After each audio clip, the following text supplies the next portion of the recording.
Hello friends, welcome back to my channel. അപ്പം ഇന്ന് നമ്മൾ ഒരു ട്രാവൽ വ്ളോഗ് ചെയ്യാൻ പോവുകയാണ്. ട്രാവൽ വ്ളോഗ് എന്ന് പറഞ്ഞാൽ നമ്മുടെ ജയ്പൂർ സിറ്റി ഒന്ന് എക്സ്പ്ലോർ ചെയ്യാൻ പോവുകയാണ്. ജയ്പൂരിലെ പാലസ്, അതുപോലെ പല കാഴ്ചകളും ഇന്ന് ഞാൻ എക്സ്പ്ലോർ ചെയ്യാൻ പോവുകയാണ്. എല്ലാ പാലസിലും അകത്തൊന്നും കയറുന്നില്ല, വെളിയിൽ നിന്നുള്ള കാഴ്ചകളും ജസ്റ്റ് ഇതിനെപ്പറ്റിയുള്ള കുറച്ച് കാര്യങ്ങളുമാണ് ഞാൻ എൻ്റെ വീഡിയോയിൽ പറയാൻ ഉദ്ദേശിക്കുന്നത്. അപ്പോൾ നമുക്ക് വീഡിയോയിൽ കാണാം. ഇപ്പം നമ്മുടെ യാത്ര നമ്മളിവിടെ തുടങ്ങിയിരിക്കുകയാണ്. ഉപ്പാപ്പനുണ്ട്, അച്ചു, തോമസ്, ആയിഷ്, നമ്മൾ 5 പേരാണ് ഇപ്പോൾ പോകുന്നത്. അപ്പം നമ്മൾ ജയ്പൂരിലെ ചെറിയ കാഴ്ചകളെല്ലാം കാണാൻ എൻ്റെ വഴിയിലുള്ള കാര്യങ്ങളും എല്ലാം നമുക്ക് വീഡിയോയിലൂടെ കണ്ടുകൊണ്ടിരിക്കാം. ഫ്രണ്ട്സ്, നമ്മളങ്ങനെ ഇപ്പം കാത്തിപ്പുര എന്ന് പറഞ്ഞ ഏരിയയിലെത്തി. അപ്പോൾ ഈ കാണുന്ന സ്ഥലം ഫുൾ മിലിറ്ററി ഏരിയ ആണ്. ഇപ്പോൾ കാണുന്ന സ്ഥലം ഇത് ഫുൾ മിലിറ്ററി ഏരിയ ആണ്. ഇവിടെ മിലിറ്ററിയുടെ ക്യാമ്പും അവരുടെ ട്രെയിനിങ് സെൻറ്ററും അങ്ങനത്തെ പല കാര്യങ്ങളും ഇവിടെ ഉണ്ട്. പിന്നെ മിലിറ്ററിയുടെ ഹോഴ്സ് റൈഡിങ് സെൻറ്റേഴ്സ്, അതുപോലെ സ്പോർട്സ്, അപ്പം എല്ലാ കാര്യങ്ങളും ഈ ഒരു ഏരിയയിൽ നിങ്ങൾക്ക് കാണാൻ പറ്റും. അപ്പോൾ നിങ്ങൾക്ക് കാണാം മിലിറ്ററിയുടെ ട്രക്കുകളൊക്കെ പോകുന്നത്.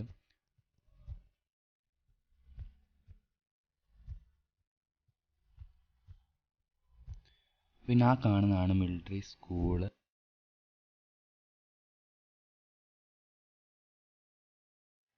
പിന്നെ നിങ്ങൾക്ക് ശ്രദ്ധിച്ചാൽ കാണാൻ പറ്റും ഇവിടെ അംഗ്രേജി ശരാബ് എന്നൊക്കെ എഴുതിയിരിക്കുക, അതായത് ബാറുകളാണ്, ബിവറേജസ്. അപ്പം ഇവിടെ മുക്കിന് ഈ ഒരു ഏരിയ ശ്രദ്ധിച്ചാൽ ഇവിടെ ഒരു 5-6 ബാറുകളെങ്കിലും കാണാം. അപ്പം നമ്മുടെ നാട്ടിൽ മെഡിക്കൽ ഷോപ്പുകൾ അടുത്തടുത്തുള്ള പോലെയാണ് ഇവിടെ ബാറുകൾ ഉള്ളത്. ഈ കാണുന്നത് നാഷണൽ ബെയറിംഗ് കമ്പനിയാണ്. ഇവിടെ ആയിരുന്നു എൻ്റെ അപ്പച്ചൻ പണ്ട് വർക്ക് ചെയ്തുകൊണ്ടിരുന്നത്.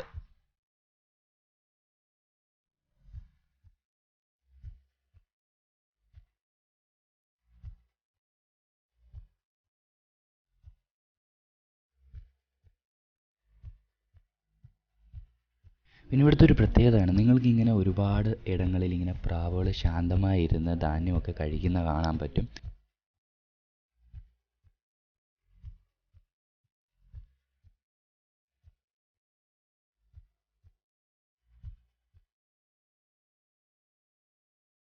പിന്നെ ഇവിടെ ഇന്ന് അത്യാവശ്യം നല്ല രീതിയിലുള്ള തിരക്കുണ്ട്. ഇവിടെ സാധാരണ നല്ല തിരക്കുള്ളതാണ്, ബട്ട് കൊറോണയൊക്കെ കഴിഞ്ഞ ശേഷം ഇവിടെ അത്യാവശ്യം തിരക്കൊക്കെ കുറഞ്ഞായിരുന്നു. അപ്പം പിന്നെയും ഇവിടെ തിരക്കൊക്കെ നല്ലപോലെ കൂടിയിട്ടുണ്ട്. അപ്പോൾ ആളുകളൊക്കെ നല്ലപോലെ, അപ്പം ഇവിടെ നാട്ടിലെ പോലെ മാസ്ക് ഇടണം നിർബന്ധമാണ്. ബട്ട് നമ്മുടെ നാട്ടിൽ നമുക്ക് വീടിന് വെളിയിലിറങ്ങിയാൽ തന്നെ മാസ്കും ധരിച്ച് നമ്മൾ മാക്സിമം കെയർ ചെയ്തിറങ്ങണം. എന്നിട്ടും കോവിഡ് ഒരുപാട് അവിടെ സ്പ്രെഡായി. അതേസമയം ഇവിടെ എന്ന് പറഞ്ഞാൽ ഗ്രാമത്തിന് ഏരിയയിലൊക്കെ ഉള്ളവർ മാസ്കൊന്നും അത്രയും ധരിക്കുന്നുമില്ല. എന്നിട്ടും ഇവിടെ കോവിഡ് മാക്സിമം കൺട്രോളിലാണ് ഉള്ളത്. കാരണം ഇവിടുത്തെ ഒരാൾക്കാർ അതനുസരിച്ച് തന്നെ മാക്സിമം കെയർ ചെയ്യുന്നുണ്ട്. അത് തന്നെയാണ് കാരണം. പിന്നെ ഈ കാണുന്നതാണ് ചാന്ദ്പോൾ ഗേറ്റ്. അപ്പം ഇതുപോലെ തന്നെ 7 ഗേറ്റുകളാണ് ഈ ജയ്പൂർ, അതായത് ഈ ഒരു ഏരിയയിലേക്കുള്ള എൻട്രൻസ് ആയിട്ടുള്ള ഗേറ്റുകൾ. അപ്പം ഇപ്പം നമ്മളൊരു എൻട്രി ചെയ്യുന്നത് മാർക്കറ്റ് പ്ലേസിലേക്കാണ്. അപ്പോൾ അതിൻ്റെ ഒരു എൻട്രിയാണ് ഈ കാണുന്നത്. അപ്പോൾ മെയിനായിട്ട് 7 ഗേറ്റുകളാണ് ജയ്പൂരിലുള്ളത്. അതുപോലെ തന്നെ വേറെ പല ഗേറ്റുകളുണ്ട്. അപ്പോൾ ഈ മെയിൻ 7 ഗേറ്റിൻ്റെ നെയിംസ് ഞാനിവിടെ സൈഡിലായിട്ട് ഇട്ടേക്കാം. പിന്നെ നമ്മുടെ ജയ്പൂരിനെ സാധാരണ പിങ്ക് സിറ്റി എന്ന് വിളിക്കാൻ കാരണം നിങ്ങൾക്ക് ഈ ഭിത്തിയിൽ, അതായത് ഈ ഒരു വാളിൻ്റെ കളറും ഇവിടെയുള്ള കടകളുടെ കളറും ശ്രദ്ധിച്ചാൽ അറിയാം. ഇത് ശരിക്കും പിങ്ക് അല്ല, പെട്ടെന്ന് കാണുമ്പോൾ ഒരു ചന്ദനം അല്ലെങ്കിൽ ഓറഞ്ച് കളർ പോലെ നിങ്ങൾക്ക് തോന്നാൻ ചാൻസ് ഉണ്ട്, ഇഷ്ടികയുടെ കളർ. ബട്ട് ഇത് ശരിക്കും പിങ്ക് സ്റ്റോൺ അല്ലെങ്കിൽ റെഡ് സ്റ്റോൺ വെച്ച് ഉണ്ടാക്കിയ ഒരു ബിൽഡിങ്സാണ്. ഈ ഫുൾ കാണുന്ന ഈ സ്ഥലം മൊത്തം പിങ്ക് സ്റ്റോൺ, അതായത് റെഡ് സ്റ്റോൺ വെച്ച് പണിത ഒരു ഏരിയ ആണ്. അതുകൊണ്ടാണ് ഇതിന് പിങ്ക് സിറ്റി എന്നൊരു പേര് വന്നത്, അല്ലാതെ ഇതിൻ്റെ കളറ് പിങ്ക് ആയതുകൊണ്ടല്ല. അപ്പോൾ ഈ കാണുന്ന ബിൽഡിങ്സ് എല്ലാം രാജാക്കന്മാരുടെ കാലം തൊട്ട് തന്നെ ഉള്ള ബിൽഡിങ്സാണ്. പിന്നീട് പ്രൈവറ്റായിട്ട് വാങ്ങിയതിന് ശേഷം ആളുകൾ ഇതിൻ്റെ മുകളിലേക്ക് കുറച്ചുകൂടെ നന്നാക്കി പണിത തന്നെ ഉള്ളൂ. ഭയങ്കര റഷുണ്ട്. എൻ്റെ സൗണ്ട് കേൾക്കാമെന്ന് എനിക്ക് തോന്നുന്നില്ല. അപ്പം ഇവിടെ കാണാം, ഇവിടെ ഒത്തിരി കടകളുണ്ട്, ഭയങ്കര നോയ്സാണ്. അപ്പം ഇന്നിവിടെ പതിവിലും റഷുണ്ട്, അല്ലെങ്കിൽ തന്നെ ഇവിടെ നല്ല റഷാണുള്ളത്. അപ്പം എല്ലാവരും സാധാരണ പ്രിഫർ ചെയ്യുന്നത് ചെറിയ വണ്ടികളാണ് ഇതിലെ പോകാൻ. കാരണം വലിയ വണ്ടികൾക്കൊക്കെ വളരെ ബുദ്ധിമുട്ടാണ് ഇതുപോലെ റഷിലൂടെ പോകാൻ.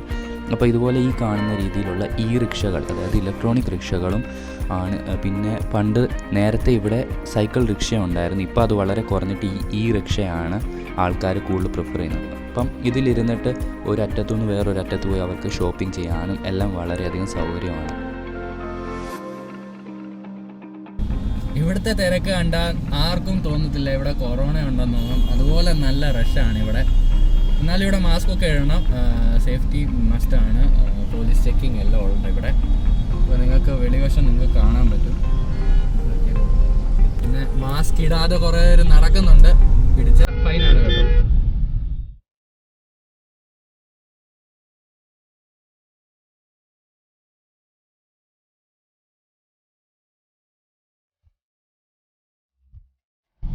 അപ്പം ഈ സ്ഥലത്തെന്ന് പറഞ്ഞാൽ ആ മെയിൻ ഗേറ്റ് തുറന്നു വിട്ട് കഴിഞ്ഞ് ഗ്രാമക്കാർക്കെല്ലാം അകത്ത് വന്ന് അവരുടെ സാധനങ്ങൾ, അതായത് അവർ പച്ചക്കറി നട്ടതും അങ്ങനെയുള്ള പല കാര്യങ്ങളും ഇവിടെ കൊണ്ടുവന്ന് വിൽക്കാൻ പറ്റുമായിരുന്നു. അപ്പോൾ ഈ കടകളെല്ലാം ഓരോരുത്തർക്ക് കൊടുക്കും, അവർ ഇവിടെ വന്ന് സാധനങ്ങൾ, അവരുടെ സാധനങ്ങൾ കൊണ്ട് വിൽക്കുക. അത് കഴിഞ്ഞ് വൈകുന്നേരം ആകുമ്പോഴത്തേനും മാർക്കറ്റ് എല്ലാം അടയ്ക്കും. പിന്നെ അവർ ഈ ഗ്രാമക്കാരെല്ലാം ആ മെയിൻ ഗേറ്റിന് പുറത്ത് പോയി ആ മെയിൻ ഗേറ്റ് അങ്ങ് ക്ലോസ് ചെയ്യും. അത് കഴിഞ്ഞ് പിന്നെ രാജാക്കന്മാർ മാത്രമേ ഉള്ളൂ, ഇവിടെ വേറെ ആർക്കും എൻട്രൻസ് ഇല്ല വെളിയിൽ നിന്ന്. അങ്ങനെ ആയിരുന്നു ഇവിടുത്തെ പണ്ട് കാലത്ത് നടന്നുകൊണ്ടിരുന്നത്. ഇപ്പം അങ്ങനെയൊന്നുമില്ല. ഇപ്പം പല കടകളും എല്ലാ ആൾക്കാരും ഇവിടെ ഉണ്ട്, സാധനങ്ങളൊക്കെ ഇഷ്ടം പോലെ ഇവിടെ കിട്ടും. എല്ലാ വെറൈറ്റീസ് ഓഫ് ഐറ്റംസും ഇവിടെ കിട്ടുന്നുണ്ട്.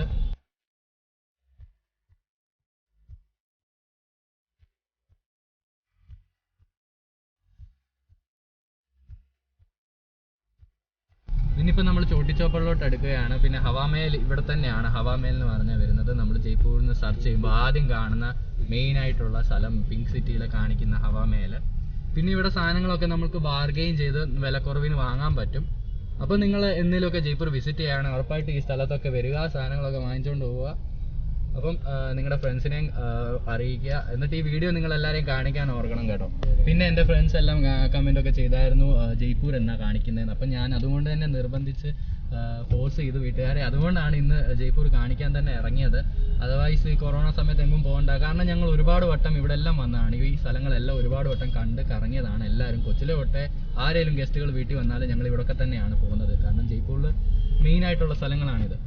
അപ്പം അതുകൊണ്ട് തന്നെ ഇപ്രാവശ്യം ഇറങ്ങുന്നില്ലെന്ന് വിചാരിച്ചതാണ്. അപ്പോൾ ബ്ലോഗ് ഉണ്ടാക്കാൻ വേണ്ടിയിട്ടാണ് ഞാൻ ശരിക്കും ഇറങ്ങിയത് തന്നെ.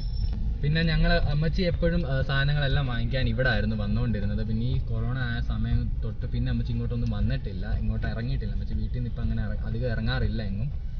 ഞങ്ങൾ പിള്ളേർ മാത്രമേ ഇപ്രാവശ്യം കറങ്ങാനും ഇറങ്ങിയിട്ടുള്ളൂ, വേറെ ആരും വന്നിട്ടില്ല. അപ്പോൾ വീഡിയോയ്ക്ക് ചിലപ്പം ലെന്ത് കൂടാൻ ചാൻസ് ഉണ്ട്. ചിലപ്പോൾ ഞാൻ പാർട്ട് 1, 2 അങ്ങനെ ഇറക്കും, അല്ലെങ്കിൽ ഫുൾ വീഡിയോ തന്നെ അപ്ലോഡ് ചെയ്യാൻ ശ്രമിക്കാം. പിന്നെ നിങ്ങൾ ജന്തർ മന്തർ എന്ന് പറഞ്ഞ് കേട്ടിട്ടുണ്ടായിരിക്കാം. അപ്പോൾ ഇത് ജയ്പൂരിലെ ജന്തർ മന്തറിൻ്റെ എൻട്രൻസ് ആണ്. ഞാൻ അകത്തേക്ക് പോയില്ല. അപ്പോൾ ഇതൊരു അസ്ട്രോണമിക്കൽ യൂണിറ്റിൻ്റെ ഒരു സ്ഥലമാണ്. അപ്പം പണ്ട് കാലത്ത് കലണ്ടർ പോലെ, അതായത് സമയമൊക്കെ കാണാൻ വേണ്ടി രാജാക്കന്മാർ പണിത ഒരു സ്ഥലമാണ്. 1734 ഇത് പണിതത്. അപ്പോൾ ഇത് യുനെസ്കോയുടെ വേൾഡ് ഹെറിറ്റേജ് സൈറ്റ്സിൽ ഒന്നാണ്.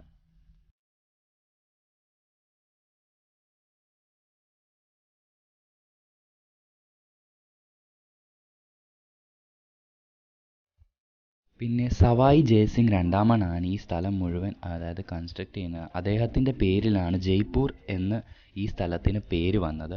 പിന്നെ നിങ്ങളുടെ പോലീസ് സ്ഥാനം, അതായത് പോലീസ് സ്റ്റേഷൻ കാണാൻ പറ്റും, ഇത്രയും വലിയൊരു പോലീസ് സ്റ്റേഷൻ. അപ്പോൾ ഇവിടുത്തെ മെയിൻ ഏരിയയിലാണ്. ഇപ്പം നമ്മൾ ബഡി ചോപ്പഡ് എന്ന് പറഞ്ഞ ഏരിയയിലാണ് നിൽക്കുന്നത്. ഇനിയുമാണ് നമ്മുടെ ഹവാമേൽ വരാൻ പോകുന്നത്. അപ്പം എൻ്റെ ലെഫ്റ്റ് സൈഡിലായിട്ട് നിങ്ങൾക്ക് ഹവാമേൽ കാണാൻ പറ്റും. ഇത് 1799 പണിതത്. അപ്പോൾ ഇതിന് 953 വിൻഡോസ് ഉണ്ട് ഇതിൻ്റെ വാളിൽ. അപ്പോൾ ഇത് ശരിക്കും ഒരു ചൂട് കാലത്ത് വളരെയധികം ഒരു AC-യുടെ വർക്ക് ചെയ്യുന്നൊരു സംഭവം തന്നെയാണ്. ഇത് വളരെയധികം തണുത്ത കാറ്റാണ് ഈ വിൻഡോസിലൂടെ വരുന്നത്. പണ്ട് രാജാക്കന്മാരെല്ലാം ഇവിടെ വന്ന് സമ്മർ സമയത്തും ഒക്കെ വന്നിരിക്കാൻ വളരെയധികം സൗകര്യമുള്ളൊരു സ്ഥലമായിരുന്നു.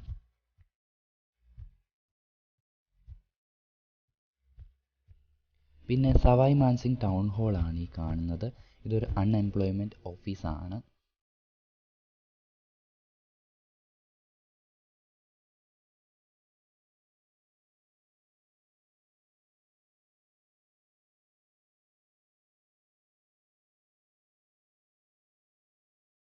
പിന്നെ ലെഫ്റ്റ് സൈഡ് നിങ്ങൾക്ക് ഒരുപാട് ലെതർ, ഈ സൈഡിൽ തന്നെ ലെതറിൻ്റെ ഒരുപാട് ഐറ്റംസ്, ബാഗ്സും ഷൂസും പല ഐറ്റംസ് കിട്ടുന്ന ഷോപ്പുകൾ ശ്രദ്ധിച്ചാൽ കാണാൻ പറ്റും.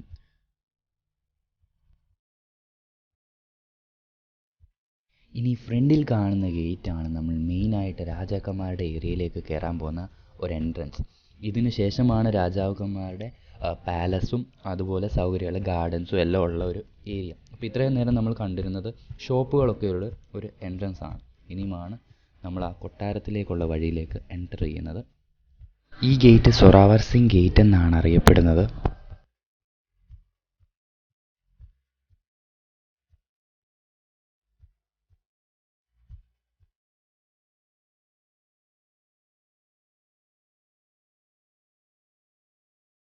ഒരു ഏരിയ ഫുള്ള് രാജാക്കന്മാരുടെ കീഴിലുള്ളത് ഇവിടെ ഫുൾ കാണാൻ പറ്റും. മൊത്തം ആ കൊട്ടാരം. മറ്റ് സ്റ്റേറ്റ്സിലൊക്കെ പോയാലും നമ്മൾ സാധാരണ കൊട്ടാരം മാത്രമേ കാണാറുള്ളൂ. അപ്പോൾ ആ കൊട്ടാരത്തിൻ്റെ അടുത്തുള്ള കുറച്ച് ഏരിയ ആ രാജാവിൻ്റെ സ്ഥലം എന്ന് പറഞ്ഞുകൊണ്ട്. പക്ഷേ ഇത് ഫുൾ ഒരു ഏകദേശം ഈ ജയ്പൂർ സിറ്റി ഫുള്ള് ആ ഒരു രാജാവിൻ്റെ സ്ഥലമായിട്ട് തന്നെ കാണാൻ പറ്റും. കാരണം ആ പണ്ട് പണിത ബിൽഡിങ്സും എല്ലാം നല്ല വെൽ മെയിൻറ്റെയിൻഡ് ആയിട്ട് തന്നെ കൊണ്ട് വെച്ചിട്ടുണ്ട്. ഇപ്പോഴും നല്ല വൃത്തിക്കാണ് എല്ലാം കിടക്കുന്നത്. സിറ്റി ഫുൾ നല്ല ക്ലീനും നീറ്റും ആണ്. നല്ല റോഡുകളും ഒട്ടും വേസ്റ്റ് ഇല്ല ഇവിടെ. ശരിക്കും വേസ്റ്റ് ഇട്ടാൽ തന്നെ അത് നല്ലപോലെ ക്ലീൻ ചെയ്യാൻ ഇതിൻ്റെ അധികാരികളെല്ലാം ശ്രമിക്കുന്നുണ്ട്. അപ്പം നല്ല നീറ്റ് ആൻഡ് ക്ലീൻ ആണ് നമ്മുടെ ജയ്പൂർ സിറ്റി എന്ന് പറയുന്നത്. അപ്പം നിങ്ങൾ ഉറപ്പായിട്ടും ഇതൊന്ന് വിസിറ്റ് ചെയ്യുക. പൊളി സ്ഥലമാണ്.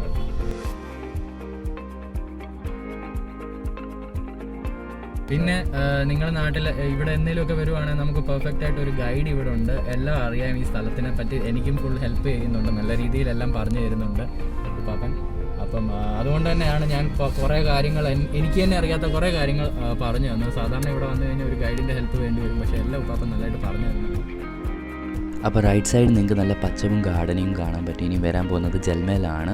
അപ്പോൾ നമ്മൾ തിരിച്ചു വരുമ്പോൾ ജൽമേൽ ചെറുതായിട്ടൊന്ന് കാണിക്കാം. അപ്പം ഇവിടെയുള്ള പാലസിൻ്റെ ഉള്ളിലേക്കൊന്നും ഞാൻ അധികം പോകുന്നില്ല. ഞാൻ ഔട്ട്സൈഡിൽ നിൻ്റെ കാര്യങ്ങളൊക്കെ പറഞ്ഞ് ജസ്റ്റ് വീഡിയോ പോലെ കാണിച്ചു തരാനാണ് ഉദ്ദേശിക്കുന്നത്. അപ്പോൾ കാരണം നിങ്ങളിവിടെ വന്ന് ഇത് എക്സ്പ്ലോർ ചെയ്യണം. അതിനാണ് മെയിനായിട്ട് ഞാൻ ഇതൊരു സസ്പെൻസ് പോലെ വിടുന്നത്. പിന്നെ യൂട്യൂബിൽ സെർച്ച് ചെയ്താൽ ഇതിൻ്റെ പല വീഡിയോസും ഫുള്ള് അകത്തുള്ളിലും എല്ലാം കാണുന്ന വീഡിയോസ് കാണും. എന്നാലും ഞാൻ ഇതിനെ അതായത് നിങ്ങൾ ഈ ടൂറിസ്റ്റ് പ്ലേസ് അതായത് ജയ്പൂർ ഒരു പ്രാവശ്യമെങ്കിലും ഒന്ന് വിസിറ്റ് ചെയ്യാൻ വേണ്ടിയിട്ടാണ് ഞാൻ ഉദ്ദേശിക്കുന്നത്. കാരണം അതുപോലെ മനോഹരമായൊരു പ്ലേസ് തന്നെയാണിത്.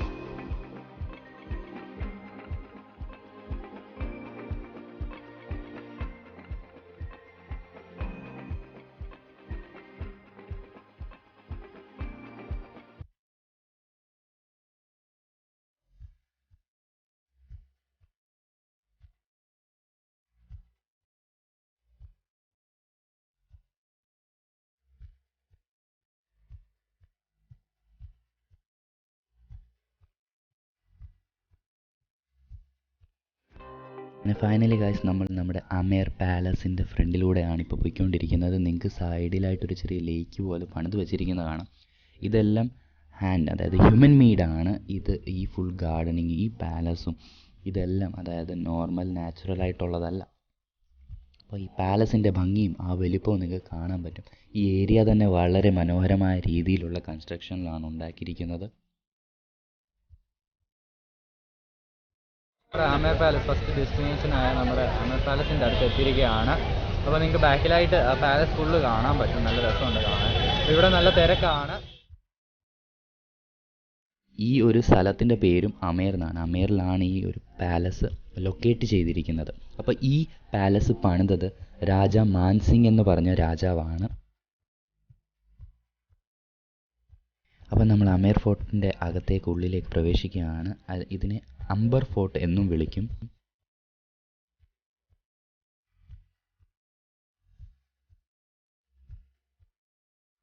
ഇതിൻ്റെ അകത്ത് കയറിയിരിക്കുകയാണ്. അപ്പോഴും പാലസിന് ഇനിയും ഉണ്ട് നല്ല കയറ്റമൊക്കെ. മേളിലോട്ട് കയറി പോകണം. നമുക്ക് വേണേൽ വണ്ടി ബുക്ക് ചെയ്ത് അതായത് വേറെ നമ്മുടെ സ്വന്തം വണ്ടിയിലും കയറാം. നമ്മുടെ സ്വന്തം വണ്ടി കാറൊക്കെ കയറാൻ ഇച്ചിരി ബുദ്ധിമുട്ടായിരിക്കും. ചെറിയൊരു വഴിയാണ്. അപ്പോൾ ഇങ്ങനത്തെ ജീപ്പും അങ്ങനത്തെ വലിയ വണ്ടികളെ കയറാനാണ് അവിടെ comfort. This place is really awesome. അപ്പം നിങ്ങൾക്ക് ഇതിൻ്റെ ബ്യൂട്ടി നിങ്ങളിവിടെ വന്നാലേ നിങ്ങൾക്ക് എക്സ്പ്ലോർ ചെയ്യാൻ പറ്റത്തുള്ളൂ. വളരെ വളരെ വളരെയധികം മനോഹരമായൊരു പ്ലേസാണ്.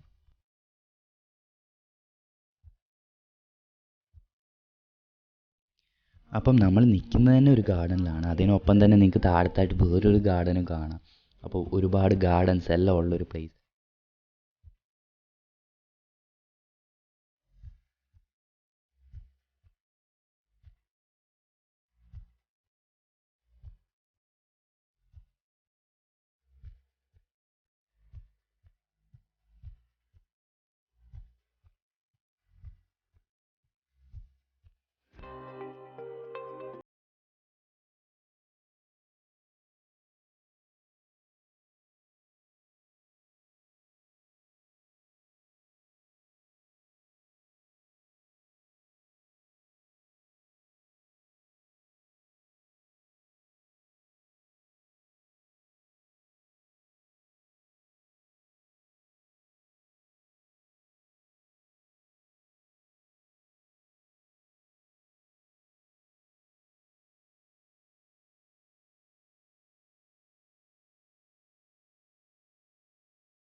പിന്നെ നിങ്ങൾക്ക് ഈ ബസ് കാണാം, മിനി ബസ്. ഇവിടുത്തെ പ്രൈവറ്റ് ബസ്സുകൾ ഇങ്ങനെയാണുള്ളത്. നമ്മുടെ നാട്ടിലെ പോലെ വലിയ ബസ്സൊന്നുമല്ല, ചെറിയ മിനി ബസ്സുകളാണ് ഇവിടെ ഉള്ളത്.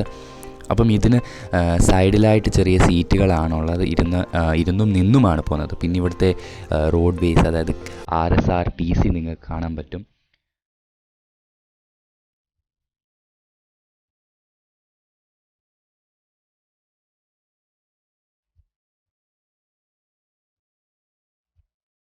അപ്പോൾ ഇവിടുത്തെ ഒരു ട്രാഫിക്കാണ്. ഇവിടുത്തെ മെട്രോ ലൈനിൻ്റെ കൺസ്ട്രക്ഷൻ വളരെയധികം പ്രയാസമായതുകൊണ്ട് തന്നെ ഇവർ ഈ ഭൂമിക്കടിയിലൂടെ അണ്ടർഗ്രൗണ്ട് മെട്രോ ട്രെയിനിൻ്റെ പണിയാണ് ഈ നടന്നുകൊണ്ടിരിക്കുന്നത്. കുറച്ച് നാളായി, ഇതുവരെ ഈ പണി കഴിഞ്ഞിട്ടില്ല. കോവിഡ് കാരണമൊക്കെ നിന്ന് പോയതായിരിക്കാം.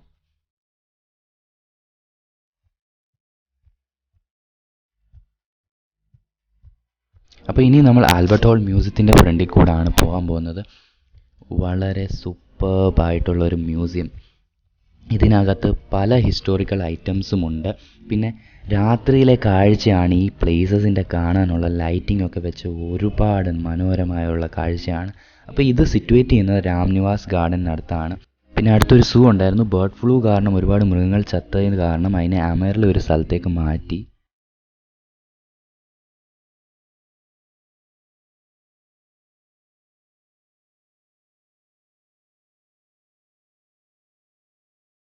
പിന്നെ സവായ് മാൻസിംഗ് എന്ന് പറഞ്ഞ രാജാവിൻ്റെ പേരിൽ ഒരുപാട് ബിൽഡിങ്സൊക്കെ ഈ ഒരു ജയ്പൂർ സിറ്റി നിങ്ങൾക്ക് കാണാൻ പറ്റും. അപ്പോൾ ഇവിടെ SMS മെഡിക്കൽ കോളേജ് ഉണ്ട്. ഇതിൽ റൈറ്റ് സൈഡിൽ അതിൻ്റെ ഹോസ്പിറ്റലും ഉണ്ട്. അപ്പോൾ സവായ് മാൻസിംഗിൻ്റെ പേരിലാണ് ഈ ഹോസ്പിറ്റലൊക്കെ ഉള്ളത്.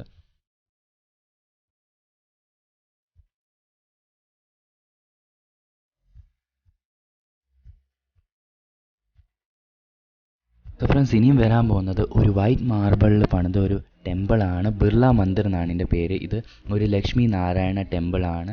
അതായത് ഗോഡസ് ലക്ഷ്മിയും ലോർഡ് വിഷ്ണുവിൻ്റെയും ഒരു ടെമ്പിളാണിത്. അപ്പോൾ ഇതിൻ്റെ കൺസ്ട്രക്ഷൻ ബിർള ഫൗണ്ടേഷനാണ് ചെയ്തത് 1988.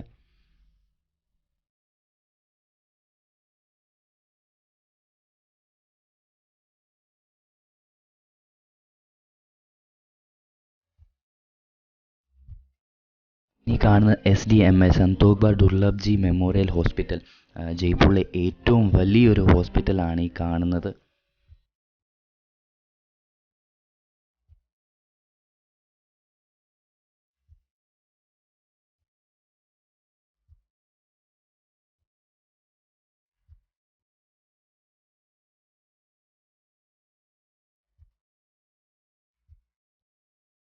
അപ്പോൾ ഈ നമ്മുടെ ലെഫ്റ്റ് സൈഡിൽ കാണുന്ന SMS സ്റ്റേഡിയമാണ്, സവായ് മാൻസിംഗ് സ്റ്റേഡിയം. അപ്പം നമ്മുടെ രാജസ്ഥാൻ്റെ ടീം കളിക്കുന്ന ഒരു മെയിൻ സ്റ്റേഡിയമാണ്. നിങ്ങൾ IPL ഒക്കെ ശ്രദ്ധിച്ചിട്ടുണ്ടായിരിക്കും ഈ സ്റ്റേഡിയം. ഇനി നമ്മുടെ ലെഫ്റ്റ് സൈഡിൽ കാണാൻ പോകുന്നത് രാജസ്ഥാൻ വിധാൻ സഭയാണ്, അതായത് രാജസ്ഥാൻ ലെജിസ്ലേറ്റീവ് അസംബ്ലി ബിൽഡിംഗ്. അപ്പോൾ ഇവിടുത്തെ ഒരു കാഴ്ചകളെല്ലാം രാത്രിയിൽ അതിലും മനോഹരമായൊരു കാഴ്ചയാണ്. കാരണം എല്ലാ ഇതുപോലത്തെ ഫേമസ് ബിൽഡിങ്സിലെല്ലാം ലൈറ്റിംഗ് വെച്ചിട്ട് ഒരുപാട് സൂപ്പർ കാഴ്ചയാണ്.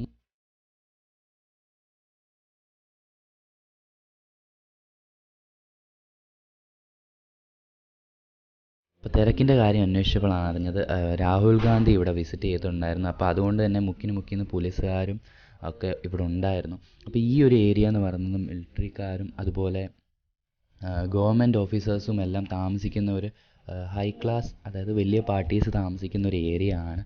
ഇനി ഇവിടാണ് രാജ്ഭവൻ ഉള്ളത്, അതായത് അശോക് ഗെഹ്ലോട്ട് താമസിക്കുന്നത്. അപ്പോൾ ഇവിടെ ഒന്നും ക്യാമറ അങ്ങനെ അലൗഡ് അല്ല. ഞാൻ ജസ്റ്റ് വെളിയിൽ നിന്ന് ചെറുതായിട്ട് കാണിച്ച് പോകുന്നതേ ഉള്ളൂ. അപ്പോൾ ഇനി ഫ്രണ്ടിൽ ലെഫ്റ്റ് സൈഡിലായിട്ടാണ് രാജ്ഭവൻ ഉള്ളത്. ഈ കാണുന്നതാണ് രാജ്ഭവൻ. സോ നമ്മുടെ വീഡിയോ ഇവിടെ വൈൻഡപ്പ് ചെയ്യാൻ പോവുകയാണ്. ഇനിയും ഒരുപാട് സ്ഥലങ്ങളുണ്ട് ശരിക്കും എക്സ്പ്ലോർ ചെയ്യാൻ. അപ്പോൾ ഞാൻ മെയിനായിട്ടുള്ള കുറച്ച് സ്ഥലങ്ങളാണ് നമ്മുടെ വീഡിയോയിൽ കാണിച്ചത്. ഐ ഹോപ്പ് നിങ്ങൾക്ക് ഈ വീഡിയോ ഇഷ്ടപ്പെട്ടു. If you like the video please do share with your family and friends. എന്നിട്ട് എന്നെ സപ്പോർട്ട് ചെയ്യുക. അപ്പോൾ ചാനൽ സബ്സ്ക്രൈബ് ചെയ്യാൻ മറക്കരുത്. I am your Abhishek, signing off with lots of love. Bye bye.